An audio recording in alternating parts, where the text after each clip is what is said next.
তোমরা সবাই কেমন আছো? আশা করছি সবাই ভীষণ ভালো আছো। আমার নতুন আরেকটি ব্লগে তোমাদের সবাইকে স্বাগতম। আজকে ঘুম থেকে উঠে প্রথমে আগে বিছানা চাদরটা পাল্টে দিলাম। আজকে না আমি বারান্দা থেকে এই গাছটা এনে ঘরের মধ্যে রেখেছিলাম। আমার ঘরটা একটু অন্ধকার হওয়াতে আমি বেশিরভাগ সময় গাছগুলোকে বারান্দায় রাখি। কারণ এদেরও তো একটু আলো বাতাসের প্রয়োজন পড়ে বলো। এরপর ঘরটাকে ভালো মতো মুছে নিলাম।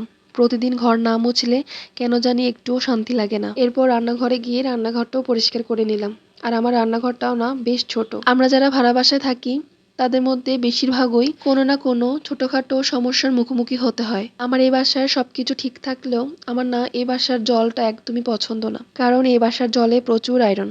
তাই যতই পরিষ্কার করি না কেন বাথরুম, সিঙ্ক, টাইলস আর জামা কাপড়ে খুব দ্রুত না দাগ পড়ে যায়। তাই যতই যত্ন করে পরিষ্কার করি না কেন জলের দাগগুলো না আবারও ফিরে আসে। তবুও নিজের ঘর বলে কথা, চেষ্টা করি যতটুকু সম্ভব পরিষ্কার করে রাখা। কালকে রাতে ওর বাবা আবার ভাত খায়নি, তাই ভাবলাম সকালে আজকে রুটি না করে একবারে ভাত বসিয়ে দিই। আজকে না হয় ভাত খেয়ে তারপর দোকানে পাঠিয়ে দিব। আর এখানে ভাত বসিয়ে আমি চলে গেলাম রুমে। সকালে স্নান করার পর আমি ভেজা চুলগুলাকে এভাবে বেঁধে রেখেছিলাম কাজ করতে অসুবিধা হবে বলে। এখন তো খুব মাথা যন্ত্রণা করছিল। ভেজা চুল অনেকক্ষণ মাথায় বেঁধে রাখলে আমার খুব মাথা যন্ত্রণা হয়। তাই এসে এখন চুলগুলোকে খুলে দিলাম।